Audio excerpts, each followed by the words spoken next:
Román Losinski. Circuito Éxito. Son las 8:10 de la mañana. Gracias por acompañarnos en la señal de éxitos. Transmitimos desde Caracas a través de 99.9 para todo el país a través de nuestro circuito. También lo hacemos por el canal 990 de Simple TV y por mundour.com y nuestras aplicaciones en video. Es su día martes y es la segunda edición de esta nueva sección que tenemos en el programa, una sección que pretende dar a conocer algún aspecto de la vida de nuestros invitados, distinto a aquello por lo que le reconocemos habitualmente. Este segundo invitado nuestro es conocido y reconocido, insisto, por su trayectoria como abogado, como defensor de derechos humanos, como director también del Foro Penal Venezolano. Vamos a conocer esa vida escondida de Gonzalo Imión. Vida desconocida. Faceta de personalidades que la gente no conoce.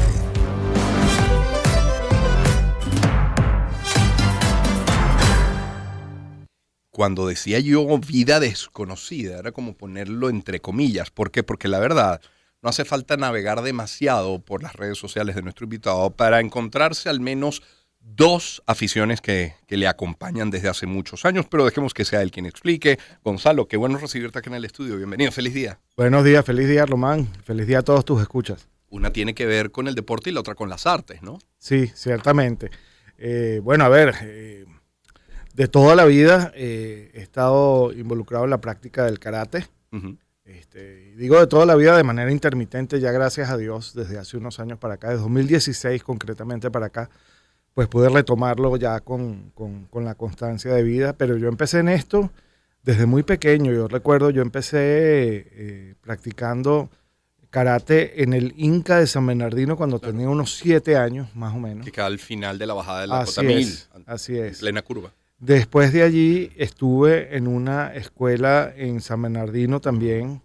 Esa escuelita creo que cerró, por eso pasé un par de años sin hacer mayor cosa. De allí salté a la escuela del sensei Carlos Moreno en la Florida, que quedaba frente a la placita esa que está como subiendo a Globovisión. Así es. Estuve varios años allí. Después, me llegó la adolescencia y tú sabes, los intereses pasaron a ser otros. Claro. Y lo dejé. Y luego de eso, ya finalizada la universidad, entré en la escuela Shudokan del sensei Marcelo y Franco Collaro. Claro. Ahí estuve mucho tiempo, sí. Ahí fue donde llegué hasta mi cinturón marrón. Después la escuela lamentablemente cerró. Pasé un periodo también de intermitencia. Empecé a estudiar con el maestro Shokosato, que tenía su escuela, la tuvo en un tiempo en el centro comercial Los Campitos. Esa escuela también cerró, he tenido mala suerte, ¿no? Oye, o sea, no te inscribas en la mía, Gonzalo. No es que cerró, sino que la mudaron y después de que la mudaron, pues se me hacía muy difícil pues llegar a donde estaba la nueva escuela. Y conversando en una oportunidad con un amigo mío diciendo, cónchale, me gustaría mucho retomar, yo vivo por esa zona, por la zona de Santa Fe, Las Mercedes, Valle Río. Conversando con un amigo le dije, oye, me gustaría mucho retomar, pero no encuentro una escuela cerca que me permita, por las cuestiones de limitación de tiempo que yo tengo, pues acudir con seriedad a mis clases, porque a mí me gusta dedicarme a las cosas con seriedad. Yo soy de los que piensa que las cosas se hacen bien o no se hacen. Sí.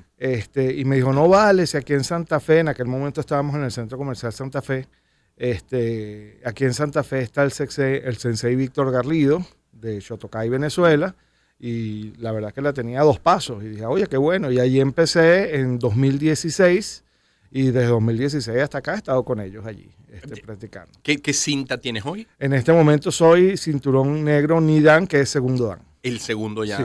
Dan de cinturón negro.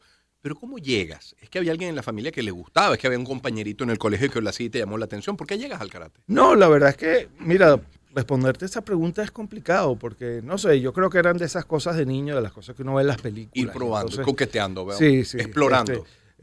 También sí, en mi familia, tanto mi mamá como mi papá eran de ponernos a hacer de todo, ¿no? Yo jugué béisbol, yo jugué básquetbol, jugué fútbol, ¿sabes? Poniéndonos a buscar cosas, actividades en las que fuéramos como experimentando, hasta decir qué es lo que al final nos gustaba. Sí. Y en efecto, bueno, llegó un momento en el que el karate y el básquetbol, porque también jugué básquetbol en el colegio, sí. Jugué básquetbol en el colegio todo mi bachillerato, desde sexto grado hasta prácticamente cuarto año jugué básquetbol en el... ¿Y eres en fan el hoy club. del básquetbol? ¿De seguir la NBA o nuestro básquet? Mira, soy fan, pero la verdad es que no tengo mucho tiempo como Sí. para seguirlo. No, Claro. no soy de los que se instala en el a televisor, ver los partidos. No, de repente un día estoy, mira un partido, qué bueno, vamos a verlo y tal. Pero sí, me gusta mucho el básquetbol. Y el ¿Cuántas fútbol. horas dedicabas al karate? En el momento de mayor intensidad. Bueno, el momento de mayor intensidad fue justo después de la pandemia, cuando ya tocaba pues hacer empezar a prepararse y a estudiar para lo que era el examen de segundo dan. Yo practicaba todos los días. De hecho, trato de mantener mínimo 3 días a la semana, sin faltar. Y este año, que ya me tocaría, ya a finales de este año, pues optar, si Dios quiere, para el tercer dan, pues yo creo que me va a tocar también por lo menos 1 hora diaria de lunes a viernes para irse emparejando. Puede que sean, es Gonzalo Imión nuestro invitado, puede que sean muchas cosas, pero el gran aprendizaje que te ha dejado el karate. Mira, el karate es una disciplina sumamente interesante, no solo por los beneficios físicos que trae, ¿no? Una disciplina muy completa desde el punto de vista físico.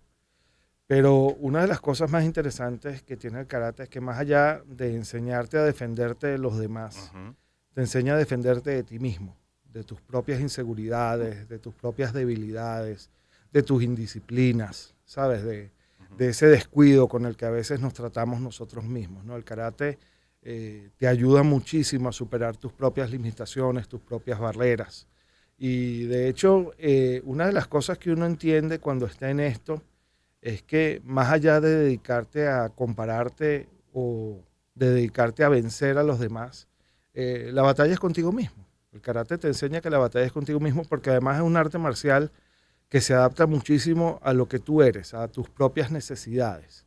Los japoneses incluso tienen conceptos para eso, que te dicen que el karate, por cierto, por eso es una disciplina para toda la vida, porque tú no tienes por qué hacer las cosas de una manera igual a como las hacías, por ejemplo, hace 20 años, ¿ok? Porque ya tus limitaciones físicas son diferentes, porque ya tienes una mentalidad incluso diferente. Entonces el karate se va adaptando en la medida en que tú vas evolucionando, madurando, y eso te va enseñando a que siempre puedes seguir haciéndolo, ¿no? Y de hecho, nosotros en el dojo echamos mucha broma con eso, porque esto es de por vida, ¿no? Esto se va a mantener, a diferencia de lo que pasa con otras disciplinas o con otros deportes, esto es algo que puedes hacer toda la vida perfectamente, porque en la medida en que vas avanzando y en la medida en que vas perdiendo quizás algunas capacidades, Lógico. flexibilidad o ese tipo de cosas, pues tú puedes adaptar la enseñanza del karate a lo que tú sabes hacer o a lo que tú puedes hacer, ¿no? Entonces, tiene esas dos cosas que a mí me llaman mucho la atención. Primero, te enseña a defenderte de ti mismo, de tu propia inseguridad, de tu propia debilidad, de tus propias indisciplinas, como lo digo yo, pero además, más allá de eso, te enseña que esto, más que un destino, es un camino, ¿ok? Es algo que se puede seguir haciendo toda la vida y siempre hay algo que aprender. Y otra de las cosas hermosas que tiene el karate es que más allá del rango o del nivel de la persona que esté practicando contigo, siempre hay algo que aprender de los demás, siempre. No existe persona que esté contigo practicando de la cual no puedas tomar algo que te ayude a evolucionar, te ayude a ser un poquito mejor, ¿no? Por muy cinta blanca Por o amarilla. muy cinta blanca, amarilla que sea, siempre hay alguien que te puede enseñar algo. Y eso te da humildad, porque te hace ver que muchas veces, aunque uno crea que tiene todas las herramientas en la mano y que uno es algo así como la tapa del frasco, tal, no, mentira, siempre hay alguien que te puede enseñar algo, ¿no? Y el karate te ayuda muchísimo a ver la disciplina con esa perspectiva, pero más allá de eso, la vida con esa perspectiva también. ¿De ese aprendizaje has incorporado algo en tu vida, como por ejemplo abogado? Sí, claro, por supuesto. Esto de mantener la constancia en lo que uno hace, ¿ok? Ningún camino te lleva al éxito si no eres constante en ese camino, ¿no? También te enseña que no es necesariamente el talento lo que sobresale, sino esa constancia, lo que te determina definitivamente al logro de tus objetivos. También te ayuda muchísimo a controlar las emociones, sobre todo en una carrera como la que tiene uno, en un país como en el que estamos nosotros, te ayuda mucho a controlar tus emociones. Yo muchas veces digo en el dojo que si no fuera por mis compañeros y por las prácticas del karate, oye, tendríamos un Gonzalo mucho más reactivo, ¿no? Mucho más reactivo, o de repente estaría hasta enfermo, ¿no? Porque el estrés te come, ¿no? El estrés, drena por ahí. Sí, te ayuda mucho a drenar. Pero más allá de eso, una de las cosas que tú aprendes cuando empiezas a comprender lo que significa dar golpes, es que no tienes que dar golpes para solucionar tus problemas, ¿no? A mí me da mucha risa cuando las personas me preguntan, bueno, yo quiero meter a mi niño en karate, pero me da miedo que se ponga violento. Y le digo, no, es todo lo contrario. Todo lo contrario. Cuando una persona cobra noción, entiende el significado de lo que es golpear a otra, en ese mismo momento empieza a pensárselo 2, 3 y hasta 4 veces antes de incurrir en una acción violenta, antes de ser violento con los demás o consigo mismo. Claro. Y eso es parte de la disciplina que te enseña el karate. Y eso para mí ha sido muy importante. Y gracias a Dios, de un tiempo para acá, como te decía, desde 2016 para acá, lo he podido mantener con bastante constancia. Bueno, tuvimos el paréntesis de la pandemia. De la pandemia, pero fíjate que incluso en pandemia, el sensei Víctor Garrido, que es muy creativo para estas cosas, se las arregló para que viéramos clases virtuales. Y entonces estábamos todos en nuestras casas con la computadora puesta enfrente. Y aunque... Pero que haciendo kata, ¿no? Porque... Sí, haciendo kata, técnicas básicas, por lo menos manteniéndose en movimiento, que era lo importante en ese momento, ¿no? Por supuesto, eso no sustituye jamás a lo que es la presencia en la clase directa, pero, oye, por lo menos mantuvo vivo el arte marcial en nosotros y nos colaboró y nos ayudó eso a que cuando ya pudimos retomar no estuviéramos tan perdidos, no estuviéramos tan echados a perder. Es Gonzalo Imiop, nuestro invitado hoy en Vidas Desconocidas o Vida Oculta. Gonzalo, ¿por qué karate y por qué no judo o aikido? Bueno, fíjate, yo hice judo un tiempito, me gustó, pero es que la verdad es que lo que tenía más a la mano, ya esto es un tema más yo me imagino que de circunstancias y de comodidad, ¿no? Lo que tenía más a la mano, lo que estaba más cerca, por ejemplo, de la casa en la que yo viví en infancia y de adolescencia y luego ya era ese dojo, adulto, eran los dojos de karate, ¿no? Así que por ahí me fui. Y aikido, en la escuela del sensei Marcelo Planchar, todos los jueves, recuerdo, teníamos una clase que llamábamos de defensa personal. Y en esa clase de defensa personal, que no se hacía karate, evidentemente, pero además de karate, tuvimos algunas nociones básicas de aikido, algunas nociones básicas de judo. Es el único arte marcial que por un tiempito hice con el sensei Iván Avendaño. Ah, está bien, qué bueno. Claro, sí, extraordinario. El aikido es muy bonito. Además, gran ser humano. Es muy linda la filosofía del aikido. Sí, esa una de las pasiones de Gonzalo Imiop, el karate. La otra tiene que ver con la música, Gonzalo. Sí, bueno, desde mi adolescencia soy músico, empecé a tocar el bajo eléctrico a los 13 años más o menos, 13, 14 años. En un momento determinado fui integrante de una banda de rock alternativo, que tuvo un moderado éxito aquí en Venezuela, se llamaba Alter Ego. Sí, se llamaba Alter Ego. Estuve allí bastante, estuvimos, bueno, básicamente desde finales de mi bachillerato hasta mediados de la universidad, unos 5 o 6 años estuve con ellos. Después ellos cambiaron el rumbo, decidieron tocar otro tipo de piezas y yo me retiré, pues. Pero además de eso, aproveché esa circunstancia, pues, de haber aprendido a tocar bajo de alguna manera autodidacta, aunque tuve clases con algunos buenos profesores, para de vez en cuando, pues, tocar en locales nocturnos y ganarme un dinerito extra, ¿no? Yo en la universidad trabajé virtualmente desde el primer año, trabajé primero en un escritorio jurídico, después en tribunales penales, pero en las noches, cuando se me daba la oportunidad, pues me iba a locales nocturnos a tocar las versiones famosas, ¿no? Aquí corro el riesgo de botar la cédula. A ver. Toqué en Weekends, ¿te acuerdas? Claro. Toqué en un local... Weekends que después fue Wets, ¿cierto? Sí, claro. Después toqué en un local que queda en Chuao que se llama Underground, que queda Claro, detrás claro. del Eurobuilding, quedaba detrás del Eurobuilding. Sí. Y así como... Era muy oscuro, como grafiteado. Sí, creo sí, recordar, era ¿no? una Con cosa mucho así. neón. Bueno, muy underground. Es más, el piso no era de cuadros blancos y negros, como si fuera un Sí, tablero sí, de sí, ajedrez. sí, Claro, sí, sí. claro. Y bueno, y aprovechaba pues esos pequeños espacios pues para ganarme un dinerito extra. Ojo, tampoco es que los músicos en este país Exacto. cobren. No era para financiar el año. Incluso a veces, por ejemplo, en Weekends llegan los tipos, bueno, mira, no les vamos a pagar, pero le vamos a dar una pizza. Entonces, bueno, está bien, pues. Bueno, pero voy comido. uno se divertía tocábamos versiones de rock, de Soda Stereo, de toda esa serie de cosas. Y bueno, y en medio de todo eso lo ayudó a uno a drenar un poquito y a divertirse, ¿no? Porque además la movida en aquellos momentos musical era muy entretenida. Recuerdo que era la época del surgimiento y de la consolidación de bandas como Sentimiento Muerto, Claro. Desorden Público, etcétera. Y entonces había una movida muy interesante. Weekends era contemporáneo con aquella movida, por ejemplo, la de Pida Pizza y Mr. Rips en las Mercedes. Estamos hablando de la misma época, más o menos, bueno, ¿verdad? Mr. Rips también toqué innumerables veces. Sí, claro. Sí. Gonzalo, ¿se dio en algún momento que coincidieran o tus estudios o tu trabajo ya con la práctica del karate y además con la interpretación del bajo? Sí, ahora, en este mismo momento. ¿Y cómo lo repartes el tiempo? Oye, hay que hacer magia, ¿no? Porque además de esto, como sabes, soy papá de una niña de 16 años. Además.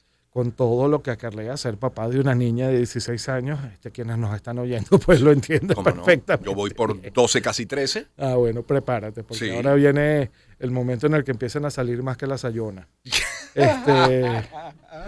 Y además, bueno, tengo un niño de 7 años con necesidades especiales, mi niñito está dentro del espectro autista, entonces a veces digo que ya no soy ni siquiera abogado, ya ahora soy chofer. Gonzalo, ¿qué pasa en diciembre con los fuegos artificiales y tu hijo?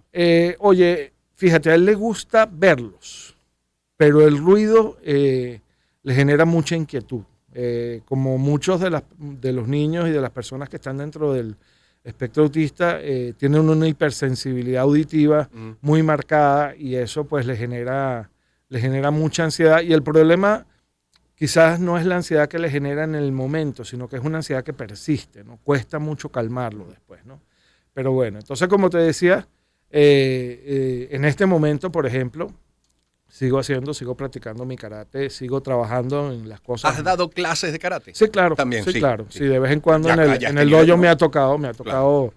Ocuparme a veces pero pocas veces, en este dojo pocas veces, pero sí, a veces incluso me han pedido que ayude a los niñitos, ¿no? A los que están un poquito antes. ¿Qué has aprendido de esos niños?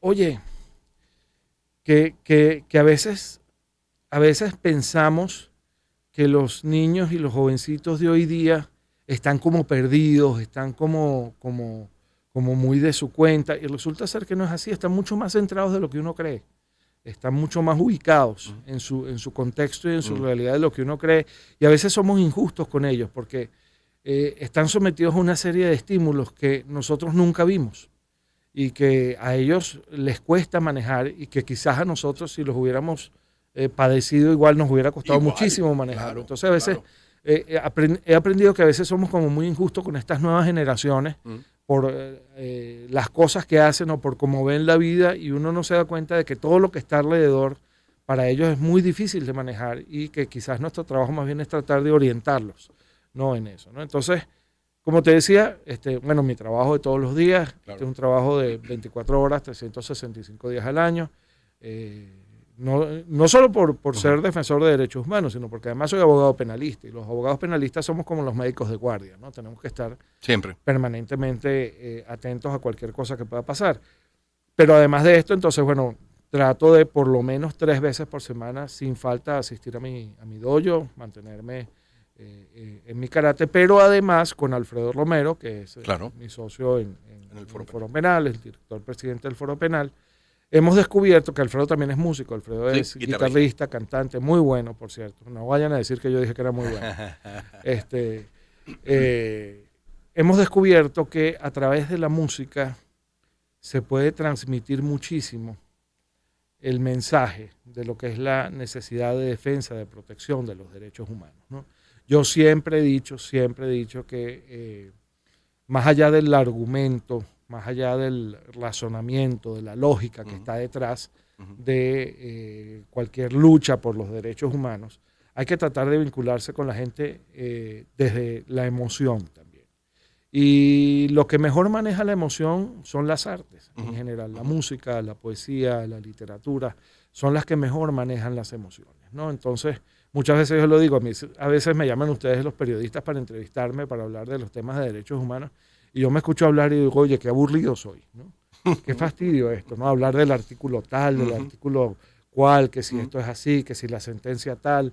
Y todo eso está muy bien, porque todo eso es argumento, es lógica, es razón. Sí. Y es lo que debe soportar tu lucha, porque si no tienes argumentos, no tienes lógica y no tienes razón, pues tu lucha está mal encaminada, ¿no?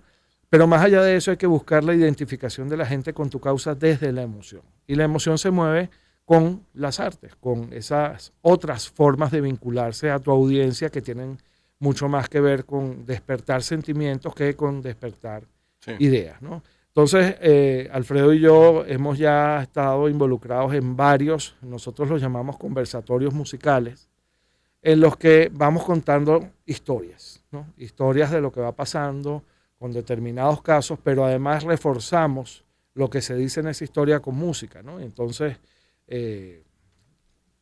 por ejemplo, tocamos canciones de Rubén Blades, tocamos canciones del mismo Alfredo Romero, que compone canciones muy bonitas, muy sentidas en este tema.